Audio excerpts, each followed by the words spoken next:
Okay, let's start this article. ये वाला article हम स्टार्ट करेंगे। Systematic failures have led to inadequate oil reserves. मतलब सिस्टमेटिक फेलियर होने की वजह से, जो कि लेड कर गया, लीड किसकी तरफ, इनएडुकेट ऑयल रिजर्व। जो हमारे पास ऑयल रिजर्व्स हैं वो इनएडुकेट हुए, मतलब अपर्याप्त हुए, जिसको मतलब स्कैरसिटी, डेफिशिएंसी, ये सब पॉजिटिव वगैरह सब बोल सकते हैं। तो सिस्टम फेलियर की वजह से हमारे पास ऑयल रिजर्व नहीं है, उस चीज़ के बारे में बताया गया।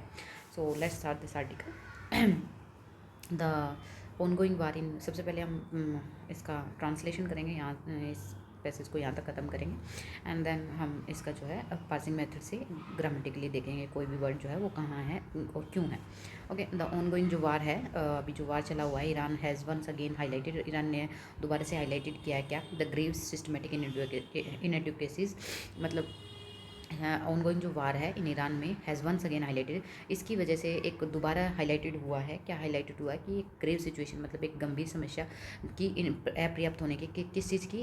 इन 2008 was decided that a 4 million ton जो है strategic oil reserve would be developed at an estimated cost of इतने rupees crore in Dhankari hill region near Chandikhol in Jajpur district Orissa.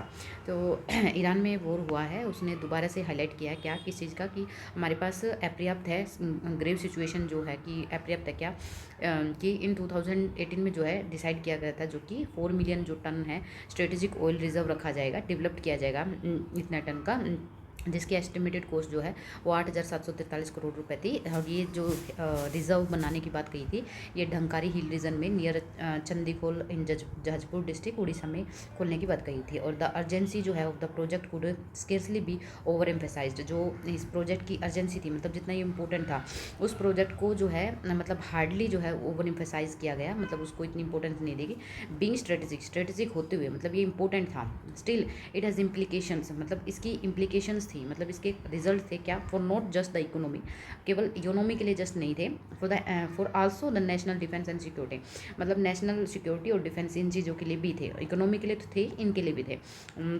उसके बाद है एंड यट, फिर भी जो है तो the project could not take off because of a setback, फिर भी जो है प्रोजेक्ट जो है वो टेक ऑफ नहीं कर पाया। टेक ऑफ का मतलब है कोई चीज़ उड़ान पे होता है ना, जैसे प्लेन टेक ऑफ करता है, तो कोई चीज़ उड़ान पे नहीं हो पाई या स्टार्ट नहीं हो पाई या डेवलप नहीं हो पाई, किसकी वजह से, क्योंकि इसके सेटबैक थे। सेटबैक क्या थे, that cropped up the land mark for it could not be acquired, जो कि मतलब फेल हो गए, क्या फेल हो गए, द लैंड जो ईयर मार्क था, मतलब जो ज़मीन लेने की जो बात थी वो एक्वायर्ड नहीं कर पाई, इसकी वजह से ये जो है ये पूरा प्रोजेक्ट है वो टेक ऑफ नहीं कर पाया। प्रिज्यूमबली मतलब जो मोस्ट प्रोबेबली रीज़न ये रहा होगा कि जो इलीगल स्टोन क्वेरिंग है वाज द मेजर हिंड्रेंस है, जो स्टोन मतलब जो है धरती से स्टोन वगैरह निकालने के जो पिट मतलब करते हैं ना, मतलब खोदना, ये सब चीज़ें, पत्थर निकालना, वो इसका मेजर जो है हिंड्रेंस रहा होगा। हिंड्रेंस मतलब हैम्परिंग करने वाला, जो किस चीज़ के लिए, रुकावट जो था ना, वो इलीगल जो ये हो रही थी, वो इसका रीज़न रहा होगा। एंड एट प्रेजेंट जो है इंडिया के पास जो है ऑपरेशनल स्टोरेज कैपेसिटी, अभी जो चालू है वो ऑपरेशनल स्टोरेज कैपेसिटी की वो 5.3 मिलियन टन की है अंडरग्राउंड क्रूड ऑयल, जो अंडरग्राउंड है, और क्रूड ऑयल जिसमें है एट 3 लोकेशंस पे है ये, विशाखापट्टनम पे है इन Andhra Pradesh and the Mangalore and पड्डूर इन कर्नाटका। तो यहाँ पे ये है, ठीक है। So let's start this article.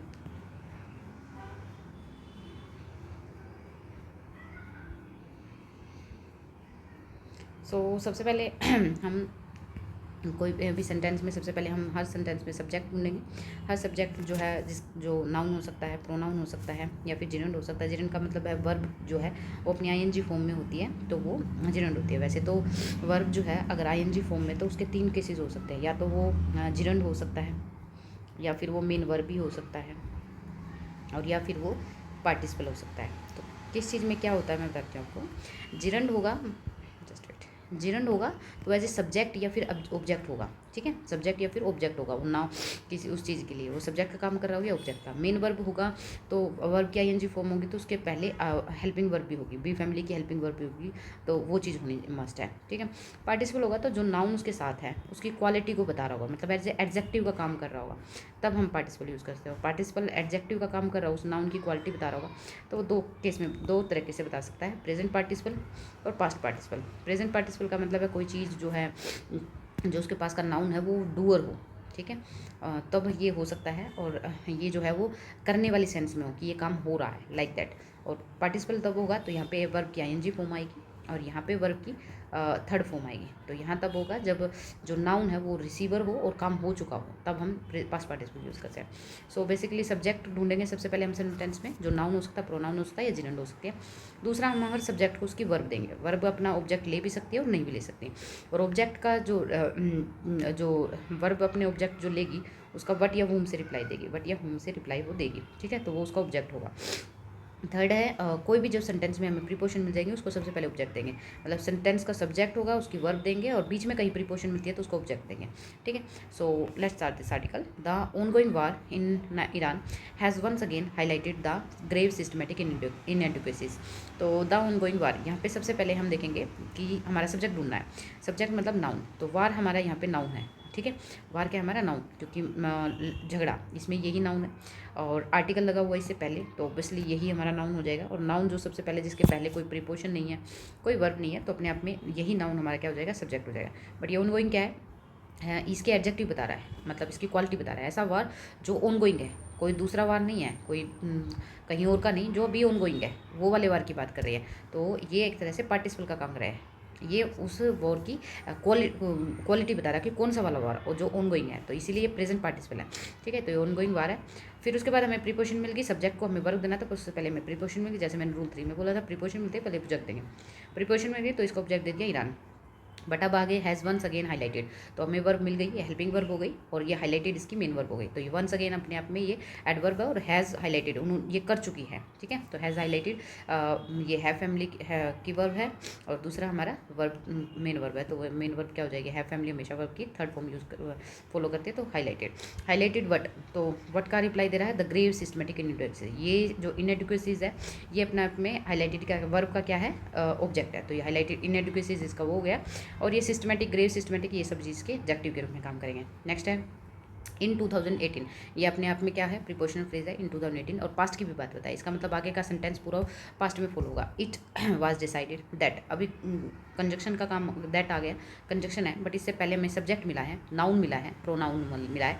तो इस प्रोनाउन को हम सब्जेक्ट मान लेंगे क्योंकि इससे पहले जो है ये कोमा है और इससे पहले मतलब कोमे के बाद इट से पहले नाउन, इस प्रोनाउन से पहले कोई भी हमारी प्रीपोजिशन नहीं है और कोई भी वर्ब नहीं है, तो यही हमारा प्रोनाउन क्या हो जाएगा, हमारा सब्जेक्ट हो गया। तो सब्जेक्ट हो गया तो वर्ब मिली जाएगी, यदि वर्ब वाज डिसाइडेड, क्योंकि सब्जेक्ट अपने आप में एक रिसीवर है। किसको डिसाइड किया गया, किस चीज़ को डिसाइड किया गया था, सिस्टमेटिक एडवोकेसी जो भी ये थी ना ऊपर जो बात है, तो इसको डिसाइड किया गया था, कुछ डिसाइड किया गया था, तो इट अपने आप में एक रिसीवर का काम कर रहा है। तो यहाँ पैसिव वॉइस आएगी और पैसिव वॉइस क्या कहता है, बी फैमिली टेंस को मेंटेन करेंगे और बी फैमिली की वर्ब प्लस V3।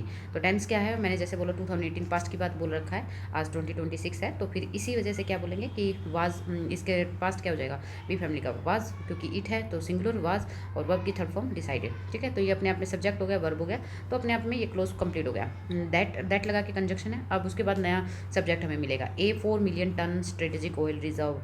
तो यहाँ पे रिजर्व जो है ये अपने आप में क्या है, नाउन है प्रॉपर। इस नाउन के लिए ये ऑयल, स्ट्रेटेजिक, इतना टन, ये सब जैसे क्वांटिटी होगी, ये क्वांटिटी अपने में क्वांटिटी एडजेक्टिव का काम करेंगे, ये सब एडजेक्टिव का काम करेंगे किसी चीज़ के लिए, रिजर्व के लिए। कौन सा रिजर्व, ऑयल रिजर्व, ऑयल कौन सा रिजर्व, स्ट्रेटेजिक ऑयल रिजर्व, और कितना 4 मिलियन, तो क्वालिटी, ये सब चीज़ें एडजेक्टिव का काम करेंगे। तो एक तरह से हमारा ये सब्जेक्ट हो जाएगा। इसकी वर्ब है वुड बी डेवलप्ड, तो ये स्ट्रेटेजिक जो रिजर्व है वो रिसीवर का काम कर रहा है, मतलब उस पर काम होगा, ऐसा रिजर्व डेवलप किया जाएगा, तो दैट्स वाई यहाँ पे पैसिव वॉइस आ जाएगा, वुड बी डेवलप्ड, ऐसा डेवलप किया जाएगा।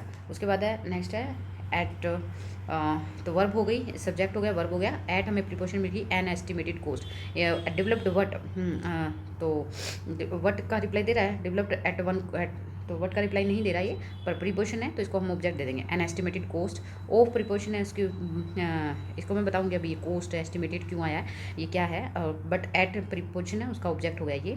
ऑफ प्रीपोजिशन है इसका ऑब्जेक्ट हो गया रुपीज़ इतना करोड़। इन प्रीपोजिशन है द धनकारी हिल रीजन नियर चांदली को, इन दिस एंड दिस, ये सब प्रीपोजिशन के ऑब्जेक्ट है। ऑफ एट सब, पर कॉस्ट है, ये कॉस्ट ऑब्जेक्ट है, पर इसके आगे एक एडजेक्टिव का काम करता हुआ एस्टिमेटेड है। तो ऐसी कॉस्ट जो कि एस्टिमेटेड की गई है, देखो मैं बताती हूँ, कोस्ट ये पार्टिसिपल का काम कर रहा है और पास्ट पार्टिसिपल का काम कर रहा है, तो हम ये बोलेंगे ये एडजेक्टिव है, पास्ट पार्टिसिपल है, ठीक है। बट एस्टिमेटिंग कोस्ट क्यों नहीं आया, एस्टिमेटिंग कोस्ट इसलिए नहीं आया क्योंकि कोस्ट, पहली बात तो कोस्ट ऐसे कोस्ट जो कि कैलकुलेटेड हो चुके हैं, पास्ट का काम है, जो काम हो चुका है, जैसे मैंने यहाँ पे बताया था, कोई काम हो चुका है, हाँ ये जो काम हो चुका है, पहली बात तो उसके लिए हम V3 यूज़ करेंगे, और दूसरा जिस पे काम हुआ है, इन दोनों, ये दोनों रूल फॉलो होंगे तो पास्ट पार्टिसिपल। तो अभी यहाँ पे जो है ये काम हो चुका है, कॉस्ट ऑलरेडी एस्टिमेटेड की जा चुकी है, और कॉस्ट को एस्टिमेटेड किया जाएगा ना कि कॉस्ट खुद को एस्टिमेट करेगी, तो इसीलिए यहाँ पे पास्ट पार्टिसिपल आ गया। ये एडजेक्टिव का काम कर रहा है, इसीलिए यहाँ पे आ गया। नेक्स्ट है the urgency of the project. यहाँ पे अर्जेंसी ऑफ द प्रोजेक्ट, यहाँ पे प्रोजेक्ट अपने आप में क्या हो जाएगा, नाउन का काम करेगा। ऑफ द प्रोजेक्ट, ये सब चीज़ें इस चीज़ के लिए, किस चीज़ के लिए हो जाएगी, प्रोजेक्ट के लिए हो जाएंगे। उसके बाद हमें सब्जेक्ट मिल चुका है, सब्जेक्ट के बाद हमें वर्ब चाहिए। कुड स्केर्सली बी ओवर इम्फेसाइज्ड, तो यहाँ पे ओवर इम्फेसाइज्ड क्या हो जाएगी, कुड है तो पहली बात तो मॉडल वर्ब है, तो पहली बात है कि ये प्रोजेक्ट जो है वो ओवर इम्फेसाइज्ड किया जाएगा या नहीं किया जाएगा, तो ये प्रोजेक्ट पे काम होगा, मतलब इसको हम लोग ओवर इम्फेसाइज्ड करेंगे नहीं करेंगे। तो ये अपने आप में सब्जेक्ट हमारा क्या हो जाएगा, सब्जेक्ट रिसीवर है, तो पैसिव वॉइस में आएगा, पैसिव वॉइस में आएगा तो हमारी क्या हो जाएगी, बी फैमिली की वर्ब होगी और V3 हो जाएगा। ठीक है, बी फैमिली की वर्ब, और टेंस को हम मेंटेन करेंगे। टेंस कौन सा है कि कुड स्केर्सली, मतलब फ्यूचर की बात की है तो कुड आ जाएगा। कुड हमेशा क्या फॉलो करता है, बेयर फॉर्म करता है, तो बी फैमिली की बेस फॉर्म कौन सी हो जाएगी, बी हो जाएगी, और V3 ओवर इम्फेसाइज। ठीक है, नेक्स्ट इसको एक्सप्लेन किया इसने, तो जो प्रोजेक्ट है बीइंग स्ट्रेटेजिक, मतलब ये स्ट्रेटेजिक होते हुए, स्ट्रेटेजिक होते हुए, तो यहाँ पे वही प्रेजेंट वो आ जाएगा आपका, प्रेजेंट पार्टिसिपल हो जाएगा, क्योंकि स्ट्रेटेजिक होते हुए, ठीक है, और ये काम हो रहा है। ठीक है, एंड नेक्स्ट है इट हैज़ इम्प्लीकेशंस, इसकी अपनी इम्प्लीकेशंस है। इट अपने आप में प्रोनाउन है जो कि सब्जेक्ट का काम करेगा। हैज़ अपने आप में एक मेन वर्ब का काम करेगा, किसी चीज़ का पोजेशन होना, तो हैज़ मेन वर्ब का काम करेगा। तो ये हैव फैमिली का हैज़ नहीं है, ये मेन वर्ब का है, पोजेशन होने का। इसके अपने क्या है, ये इसका ऑब्जेक्ट होगा, क्योंकि इसके क्या है, वट या हूम का रिप्लाई दे रहा है, इम्प्लीकेशन, इसके अपने इम्प्लीकेशंस है। इम्प्लीकेशन मतलब इसके रिजल्ट हैं। ठीक है, फॉर प्रीपोजिशन है, प्रीपोजिशन का for not just the economy but also, for not only but also national defence and security, ये इसके ऑब्जेक्ट हो जाएंगे। ठीक है, नेक्स्ट है एंड येट, परंतु फिर भी, जस्ट वेट, परंतु फिर भी द प्रोजेक्ट जो है, यहाँ पे ये कोमा लगा के बुलाए, उसके बाद द प्रोजेक्ट, ये अपने आप में नाउन है, और नाउन जो पहला, जिसके पहले कोई वर्ब या नहीं है, कोई प्रीपोजिशन नहीं है, तो ये अपने आप में हमारा सब्जेक्ट हो जाएगा। और इसकी वर्ब ढूंढनी है, कुड नॉट टेक ऑफ अपने आप में आ गया। कुड जो है मॉडल वर्ब है, मॉडल वर्ब अपने आप में बेस फॉर्म यूज़ करती है, तो ये नहीं टेक ऑफ कर पाया, कर सका। ठीक है, पास्ट की बात है, कुड नॉट कर सका, नहीं कर सका ये। और फिर प्रीपोजिशन फ्रोज है, because of a setback, setback की वजह से ये नहीं कर पाया। सेटबैक जैसे दैट क्रोप्ड अप, सेटबैक ऐसा जो क्रॉप्ड अप हुआ। So and yet the project could not take off, and because of a setback at that cropped up, the land earmark for it could not be acquired. So basically क्या है कि and yet, अभी तक जो है ये आगे इस बात को बताया गया है कि इतनी सारी बेनिफिट्स थे इसके, मतलब नेशनल सिक्योरिटी, इकोनॉमी वगैरह के लिए, फिर भी क्या हुआ कि जो प्रोजेक्ट है, ये हमारा सब्जेक्ट है, जो कुड नॉट टेक ऑफ कर पाया, ये हमारी वर्ब हो गई, पूरा वर्ब फ्रेज हो गया, कुड नॉट टेक ऑफ कर पाया, because of a setback, because हमारे प्रीपोजिशन फ्रेज हो गया, बिकॉज ऑफ ए सेटबैक, जो कि दैट क्रॉप्ड अप, सेटबैक जो कि क्रॉप्ड अप हो गया था, मतलब जो सडनली आ गया था, मतलब एक्सपेक्टेड नहीं था कि ये होगा, वो क्रॉप्ड अप हो गया था। And the land year marked for it could not be acquired, और ये सब चीज़ें जो डैश लगा के बोला गया है कि ये जो सेटबैक हुआ, जो कि अचानक हुआ, दैट मतलब ये कंजक्शन का काम कर रहा है, सेटबैक की वजह से बोल रहा है, ये क्रॉप्ड अप इसकी वर्ब हो जाएगी, मतलब ये अपने आप में कि यहाँ से लेके यहाँ तक फ्रेज हो गया एक। ठीक है, एक फ्रेज हो गया, ये रिलेटिव फ्रेज हो गया।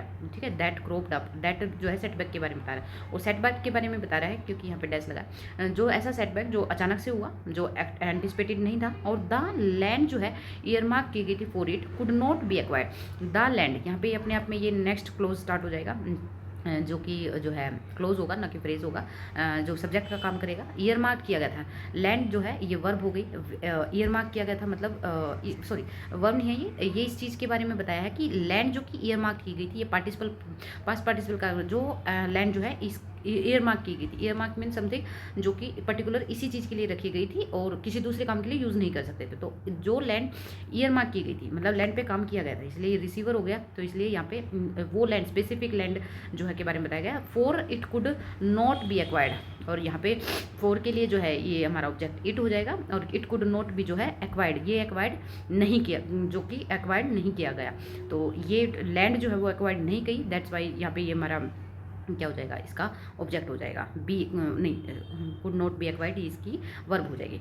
प्रिजम्बली जो है मतलब आशा, यही मतलब आशा मतलब मेनली जो पॉसिबिलिटी यही हो सकती है कि इलीगल जो स्टोन क्वेरिंग है वाज अ मेजर हिंड्रेंस, मतलब जो इलीगल स्टोन क्वेरिंग है, तो illegal stone quarrying illegal stone quarrying ये अपने आप में स्टोन क्वेरिंग मतलब स्टोन जो है निकालना धरती से, वो सब चीज़ें जो है वाज रहा होगा, क्योंकि ये जो है एक तरह से लिंक वर्ब का काम करेगा, बी फैमिली की वर्ब, क्योंकि जब स्टेट की बात हो, कोई एक्शन ना हो, तो हम जो है लिंक वर्ब का काम करेंगे, क्योंकि सेंटेंस पास्ट में है, बातें पास्ट की चल रही है, तो इसलिए हमने वाज का यूज़ किया, अदरवाइज इसका यूज़ करते। तो रहा होगा क्या, द मेजर हिंड्रेंस रहा होगा। एट प्रेजेंट अब बता रहे हैं इंडिया जो है has operating national storage capacity, India, तो इसके पास पोजीशन की बात करें तो मेन वर्ब का काम करा है, ये हमारा सब्जेक्ट हो जाएगा, ये मेन वर्ब हैज़ हो जाएगी।